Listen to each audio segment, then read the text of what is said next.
This is the new Bugatti Chiron. Well, its successor anyway, and this is the man responsible for it. Mate Rimac, how you doing? Hey, Mate. You're right? Yeah. So, let's have a look at it. Go on, Mate.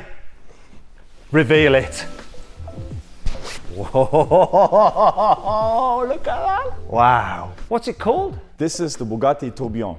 Tourbillon, like an expensive watch. It's a mechanism in high-end watches that increases accuracy. Ah, right. Let's find out all we need to know about this amazing new Bugatti. I'm going to show you around its design. Look at this. I'll take you inside its crazy interior. Fixed top steering wheel. I'll ask Matty some very difficult questions. You know, I don't think that our customers are stupid. And I'll be completely shocked to find out something about this car's engine I just wasn't expecting. So you have all the Whoa! torque. What?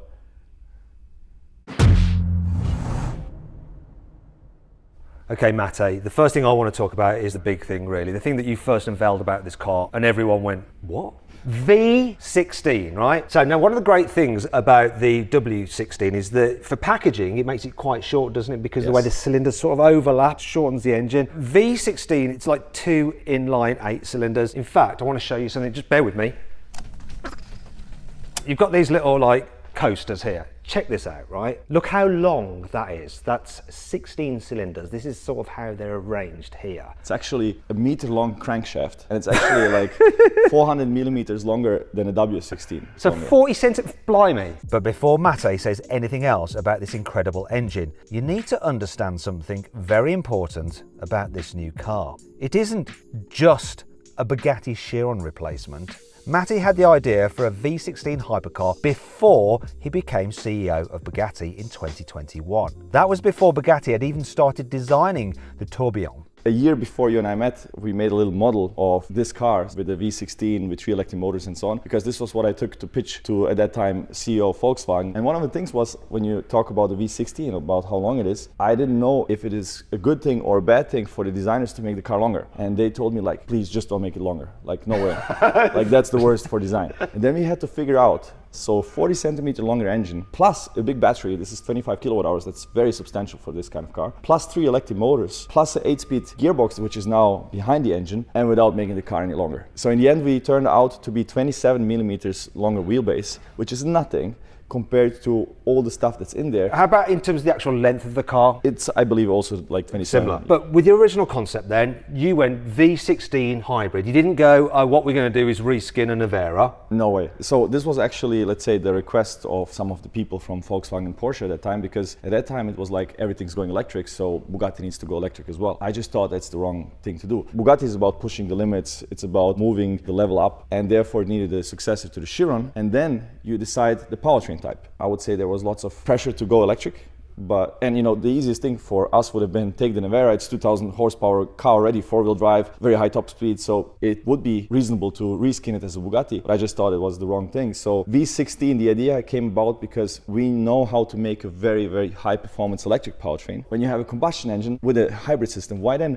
you know, also make the combustion engine boring with, you know, turbocharging and so on? I mean, are you thinking about that SF90 again? I learned a lot by driving that car. Okay. And some of the things I don't want to do. The Chiron engine, we call it peak engine. So there will be never a more crazy engine, you know, with quad turbos and W16 and so on. We were crazy enough to develop a completely new combustion engine in this day and age. Opposite of downsizing, this is actually bigger displacement. Okay, so what is it then? 8.3. Old one was 8 litre. Because we had this very powerful electric powertrain, it kind of masks some of the downsides of not having a turbocharged engine. So you have all the torque. What? Naturally aspirated. Yeah, the pennies just dropped. Oh, you didn't know? It's naturally aspirated, yeah. Exactly. This is going to be amazing. Exactly. What does it rev to? 9,500. So higher than a GT3 RS? Yeah. Have you got some like audio footage of it? Absolutely. Okay, we're going to cut that in now.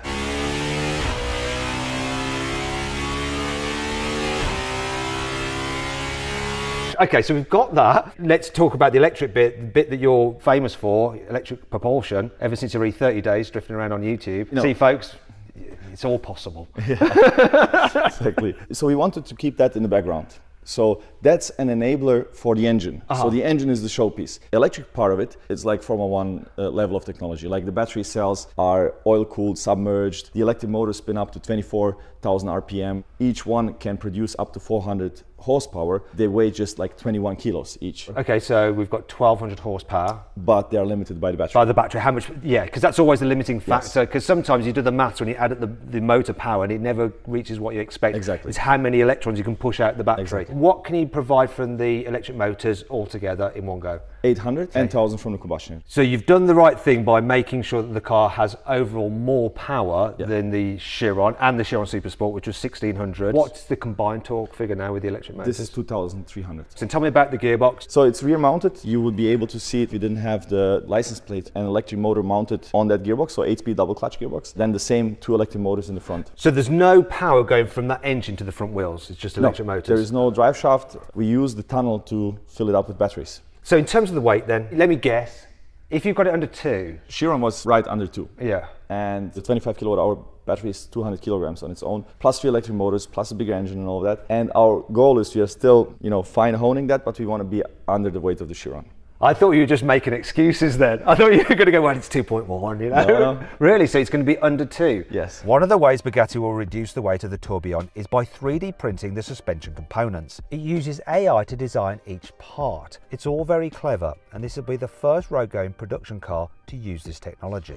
So you can see all these organic shapes, which give it stiffness and reduce weight. So you say organic shapes, it's rather than your usual kind of cross members to brace, it's almost like how your bones are structured in a way. So usually with traditional manufacturing methodologies like forging, casting, machining, you're limited in the kind of geometry that you can do. Here you're not limited with geometry. So basically what you do, you give some kind of, let's say, AI software limitations. You tell them where the pickup points are and which other limits in terms of space you have, and then you give it the forces. So the forces when you brake and accelerate, the forces when you hit bumps, and then it starts with a block of metal and removes to see where it then has the most stress, and where the stress is, it leaves the material, and then you get this kind of shape. So essentially it's worked out that actually a hole there isn't that big a deal. Yeah, so exactly. we'll just remove it because we don't need the weight. Yeah, if you had the material there, it wouldn't increase stiffness, it would just add weight. The suspension isn't the only bit of extreme engineering on this car. The tourbillon represents a completely new generation of Bugatti hypercars. Sure, it retains some classic Bugatti design features, such as the horseshoe grille, the central spine, and the two-tone side profile. But all the engineering that you can't see is on another level, and it's all been designed in a completely different way from the old Veyron and Chiron. And this is all not just, let's say, design on top of a technical concept, but actually this comes like from one hand, where the technical concept and the design and the packaging all work hand in hand. Just as an example, the gearbox on the Chiron used to be in front of the engine, so between the passengers, so you're sitting further apart. Now the gearbox is behind the engine, and then we have a battery in the middle and a bit behind the seats, but the battery is narrower, so the passengers come closer, and therefore we can move the whole greenhouse, so the windows closer, so you have a more pronounced shoulder line, and the whole cabin is a bit lower, so you have the same space inside, but everything is lower, so we have a lower frontal area, which is very important for drag and for top speed. We'll come to the top speed in a moment, so I think it's going to be higher than before. So what's going on here at the front of the car? So it's pretty interesting actually, because when you are sitting in a Chiron, for example, your left foot is pushed slightly inwards, and you can actually see the shape of the wheel arch. So you have this very short front overhang where you need to package all the crash absorption for the front impact. And now we have two 400 horsepower electric motors in there, all the cooling for the combustion engine and for the electric powertrain, plus more trunk space. So one interesting thing is the trunk opening is very narrow. The difference is in the Chiron you had like a radiator standing here in the middle, and the air went through it and then under the car, which is not that great for aerodynamics at top speed. So what we did now, we have the radiators left and right standing like this, and then the air is going around the trunk and then exiting here, which actually gives a downforce. And then in the front we have these flying fenders, as we call them. Air is actually flowing under the lights, going around here on the shoulders and compressing the air a bit, and everything helps with a naturally aspirated engine for the air intake, which is here. Okay, I do have a question though. So air comes in there past the radiators. Doesn't that mean that luggage is going to get a bit warm? There was a much bigger problem before, because heat naturally goes up. So before you had the trunk on top of the radiator, now the radiators are left and right, so it doesn't really radiate so much heat in the middle anymore. So what's the capacity of that then? I don't know. You do. It's just 8.3 litres, that's all you need to know. And you talked about it being more muscular. I can really see that over the rear wheel arch. Like the back end just seems quite wide. That's actually an optical illusion. We call it the Coke can effect, like the Coke bottle effect. Like if you are standing here, and you know, I would bet my kidney that the rear. I'm betting right now. But it's not. Okay, I've lost a kidney. I've got another one though, so that's fine.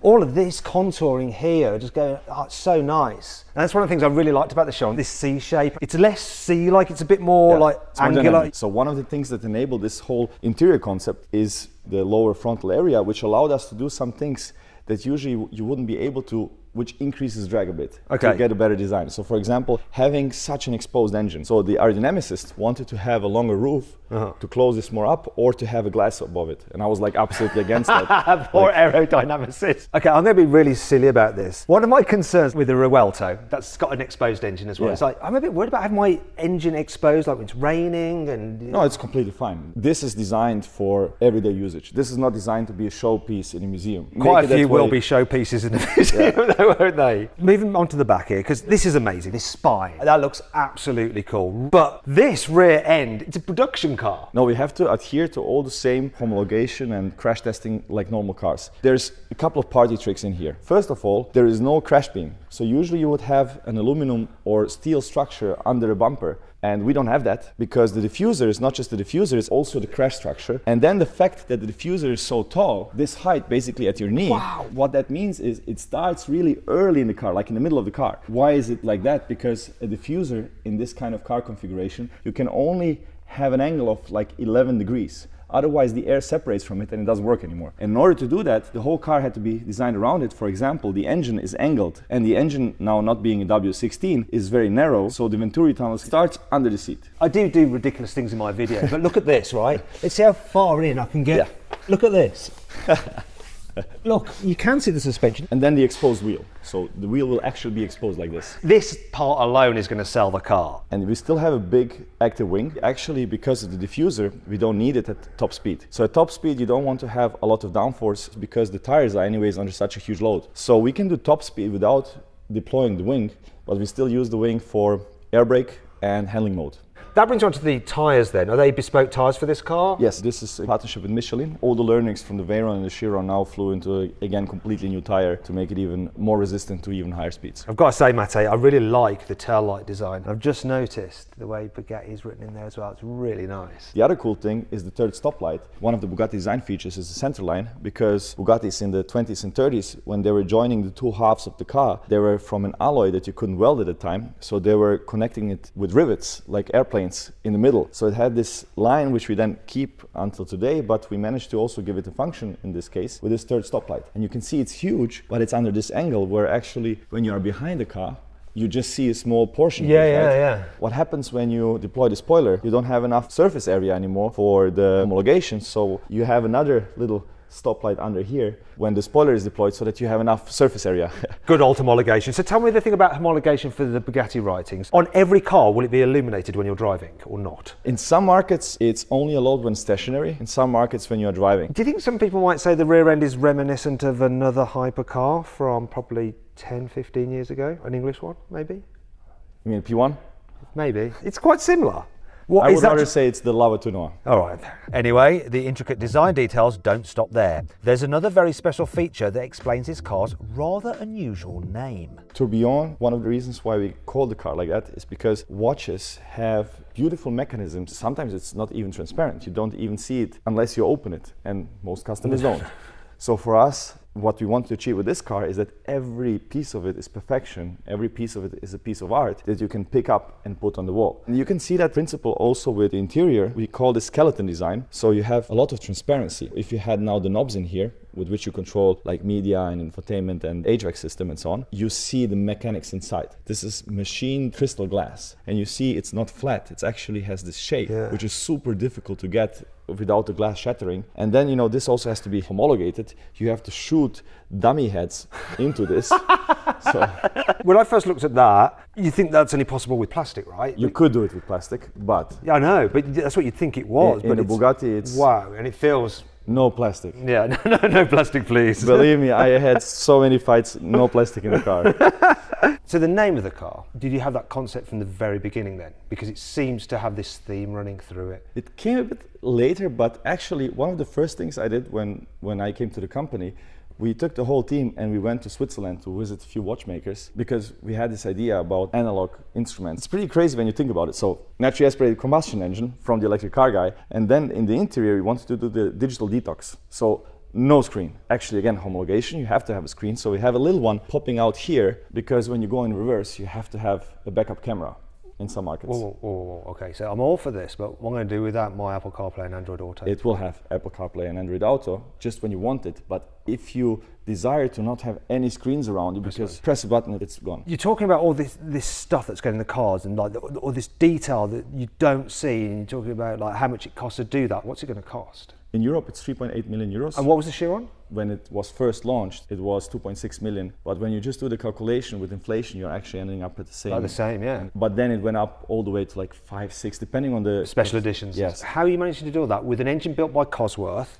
All this fine detail for the same price point? Well, it's mostly the development cost. The Veyron was a loss maker, right? Yeah, I mean, in the end, the company was profitable some of its past, but if you take all the 20 years, you know, Ferdinand Piëch really wanted to make a statement of what's possible, and no expenses were spared. That times are over. We need to be profitable with what we are making. So, and you know, what many people feared is like now that Volkswagen isn't behind so much anymore, that the quality will go down, but actually we want to go the other direction, even top it up in every level, not just performance and so on, but especially the detail. And that brings us onto the inside, so let's go check that out. Yes, let's do it. Want to sell your car quickly, easily, and for a fair price? Then head to CarWow to have over 4,000 trusted dealers ready to bid on it in an online auction. First, enter your car's registration to get an instant approximate valuation. Then, if you want to proceed, give us some more details and upload some photos, and we'll help you set a fair reserve price for your car. That's the minimum amount you'd be happy to sell it for. Once you've done that, we'll enter your car into an online auction. When the auction's over, we'll let you know the result, and the dealer with the winning bid will be in touch to arrange easy payment and free collection of your car.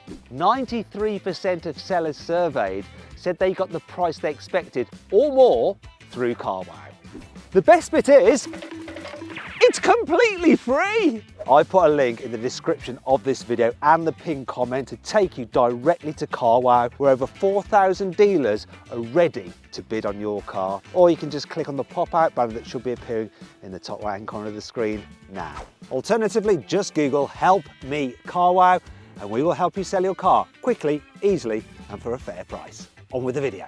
Now, one thing about the Chiron was that its doors were rather unexciting, and a hypercar has to have cool doors, so let's see. So the first Bugatti with dihedral doors, because the whole cabin is submerged, so you still have the same height inside, but everything is lower, so you have a big cutout now to help you get in and out. And it's more of a spectacle when you do as well. I mean, look at that. Now, I should point out it's a design model, isn't it? It's not the finished production car. So bits that you see aren't exactly as they'll be on the final car, but the look is what you'll see. Starting with the fact you are sitting lower than in the Chiron. And this is like your ass is on the floor here, isn't it? Also, another trick how we managed to not increase the length of the car is that the seat is semi-fixed. So you can move it up and down. Backrest is adjustable, but there is no rails to move back and forth. But the pedals are actually moving towards you or away from you. And you can see also the mechanism of the brake is beautiful. That attention to detail is very similar to Pagani, isn't it? Pagani is like so intricate with the detail. Well, you know, he was one of my heroes, so yeah, I learned some things there. Notice that you've got an old-fashioned rearview mirror. And you can actually see like through that, because you've got obviously like little windows there. Yes. And the good thing actually about this whole diffuser thing is that you don't have your wing up, so you can actually use the mirror, because currently in the Chiron it blocks it often. And the biggest problem with that is you don't know if you have an interceptor car behind you. Quite a long way behind you probably. And one other thing that I've noticed, the Chiron had 2 windscreen wipers. This has one single one which does the whole windscreen. Yeah, well, it's lighter, but it's also an extension of the central line that you have all the way from the front to the back. We're thinking about having it programmable so that you can have the wiper go in its, like, let's say, position where it's hidden. But actually we like this. Another thing is the fixed hub steering wheel. So you have your instruments inside the steering. It never moves no matter how you turn the steering wheel. The gauges inside the steering wheel show your speed, the engine RPM and horsepower readout. Just like with a Chiron, except the Tourbillon is all analog. And this horsepower gauge actually has 2 needles, one for the electric motors and another for the V16 engine. There's also a temperature gauge, a fuel gauge and an analog readout showing the current battery charge, and they all look spectacular.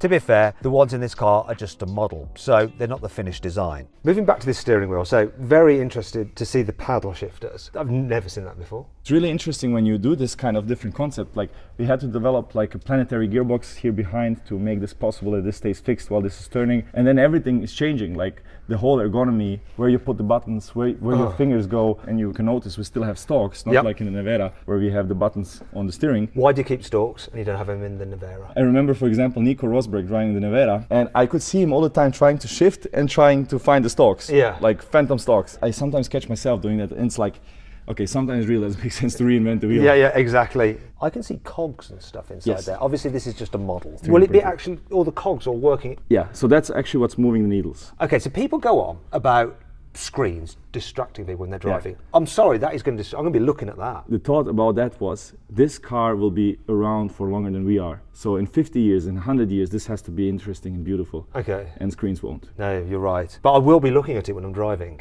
You can do that while you're stationary. You can rev the engine and then all of that's moving. I'm so looking forward to seeing that. You can also control the car's powertrain modes with dials attached to the steering wheel. There's a hybrid mode where the car decides how to distribute its full 1800 horsepower, and there's also a fully electric EV mode, which is limited to just 800 horsepower. You have 50, 60, 70 kilometers of all electric range, which should be plenty. 70 kilometers all electric, okay. With 25 kilowatt hours, which is a lot. One thing we haven't yet decided is whether the car would shift the rear motor gearbox when in electric mode only, or you would just drive in like third gear all the time. No, do the gear shifts. Yeah, that'll be cool. I think because that's one thing that you do actually miss with an electric car is that gear shift, and then you can or can you do both? You could let. Let's do both. You could let the driver actually shift. You should do. Yeah, we'll try that. Okay. Hopefully I get a commission if they do. Matty, if you're listening, I'd happily take a new Buggati in lieu of payment. But anyway, there's also one final mode called IC, which I think is the most exciting. No electric assistance at all. Yes. 1,000 horsepower. Exactly. To be fair, 1,000 horsepower is going to be bloody quick. There's no real reason to run it like that. People will run it like that. But yeah, I mean, because the hybrid powertrain, you don't really hear it. I mean, the combustion engine should be louder than it. So so what's the point of turning off the electric powertrain? But we just, I hate when car companies make decisions for the drivers, for the owners. Yeah. I don't think that our customers are stupid. They can decide it. If they have a reason to go full combustion, they can. And if you're going to be true to that theme, then you have to have manual changes with the electric mode. That's a good idea. Sort of backed into a corner there. One of the problems that you can have sometimes when you have a high-performance hybrid car is that the engine's turning off and on all the time. Will that happen here? No. This car should have 1/3 of the emissions of a Chiron. Yes. So Chiron is around 580 grams of CO2 per kilometer. And this car measured in the same way should be around 200. If you, let's say, optimize the hybrid strategy in the WLTP cycle, you would have the engine turn on 15 times, which is pretty annoying. I'm driving lots of other cars and I experienced that recently. I was like, why? Then we did an analysis. How much gain would we have in CO2 emissions if we actually do that versus first time it turns on, keep it on? And the result is like 5 to 10% difference. So probably to avoid the annoyance and the wear on the engine to turn it off and on all the time, just the first time it turns on, it just stays on. So you can drive along in a hybrid mode and it'll be quick enough because you've got 800 horsepower, but when you floor the throttle, the engine's going to kick in. Once that engine is on, it's on until you turn the car off. Yes. Or change mode to electric. Or this car, the only reason to switch the combustion engine on should be when you are at low state of charge of the batteries. And then why would you shut it down again? You just keep it on. Yeah. Also, this ties into another special dial, which controls the Tourbillon's chassis modes. This determines how the car will feel to drive, but it also tells it how much electric energy to keep in reserve before the V16 fires up to recharge the battery. If you are in the electric mode or the hybrid mode, the target state of charge of the battery is 0. But if you are in sport or track mode, the target state of charge of the battery will be higher, 60, 70, 80%. We are still fine-tuning that. So you will never deplete the battery. The car will always keep the battery at that kind of level. So in the, let's say, comfort mode, it's using the maximum to reduce consumption and reduce emissions. But when you are in sport and track mode, it keeps the battery at a state of charge where it can give you the power all the time. Whenever you need it, okay. And finally, there is a charge mode, which uses the V16 engine as a generator to keep the battery topped up. This will be handy if you want to save the maximum electric range for the last section of your journey, so that when you come home late, your partner doesn't hear you arrive and you can creep into bed, and you don't wake them up and have them telling you off for working too long. So what is the charging rate in this car? Because sometimes with plug-in hybrid, it's not that fast. Because it's a small battery, it's actually charging really fast. The battery can take really high charge and discharge powers. That's the whole point of this battery. It's very high performance, so very high power density. You can recharge, let's say, from 0 to 80% in like 20 minutes. Because sometimes with plug-in hybrids, they can only charge at like quite low kilowatts, can't they? Like 22. Yeah, because they're limited by the onboard charger. This car won't even have an onboard charger. Wanted to make it lighter, so you can only charge it for the DC station. Will people actually charge the car then, or will they just charge it off the engine? Yeah, that's the question. Probably most people won't. That's why we didn't want to put in an onboard charger, because it just, like, this car is so tightly packaged. Yeah. Because we didn't want to make it bigger, there was just no space. That emissions thing is just moose anyway, because it's just like ticking boxes really, because the reality is that you're there like negotiating over like a 5% loss, but that assumes that people charge their car, which they're not going to do, which is just nonsense. If you remove the hypocrisy, yes, because the emissions that go into creating such a car, and I'm not talking about an electric or a hybrid car, that's where the emissions happen. In the usage, not really, because the kilometers are so low, the mileage per year is so low. But this is 1/3 of the emissions of a Chiron, and you can run it all electrically, so we give the customer the option. So that does bring me on to some key stats, and I don't know if you can give us them. The first one has to be, what's the top speed? It will be limited to 445 kilometers per hour with the top speed key. Almost 280 miles an hour. Yeah. And what about the 0 to 100 kilometers? Below 2 seconds. Not a Tesla below 2 seconds, an actual real below 2 seconds. Yeah. Sorry, Tesla. Yeah, below 2 seconds. And what is the Chiron? It's slightly above. Wow. There is one thing I want to ask you, Mate. It's how do you feel about this car compared to the Nevera? Now, the Nevera, obviously you started Rimac. Yeah. I should call it Rimac, by the way, but I don't say Porsche correctly, so.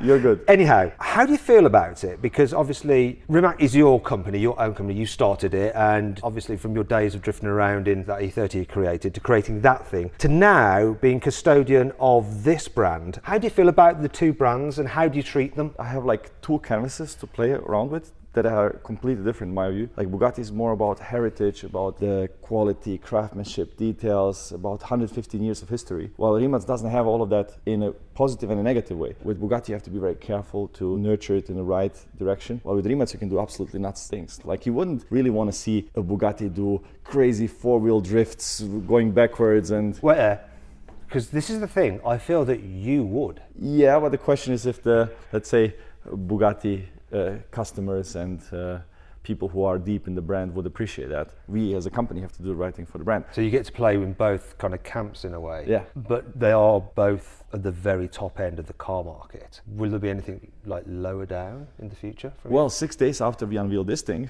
we will have the unveil of the Robotaxi, which is a separate company, nothing to do with Bugatti, nothing to do with Rimac. It's just something I'm working on for the last 5-6 years. We will unveil something that's the opposite side of the spectrum. There is a lot going on, Matty. I don't know how you managed to do it all. Right, and Matty, thank you very much for showing me around this new car. It's super exciting. Hopefully we'll get to drive it. Of course you will. When's that going to be possible? We will start shipping the car in 26. Okay, so 25 sometime next year? Yeah, next year. Because you've still got some development to do on it. Like we say, we're going to figure out about how to have manual gear changes in electric mode. We should definitely do that. Let us know in the comments. Let him know. Oh, one last thing, because we talked about it on the Nevera, and I think you fixed it. Window switches, back for up, forward for down. Yeah, we change that later. What is it at the moment? It's the right way. It's the right way. Don't worry. That's great. Thank you very much. Cool. Thank you.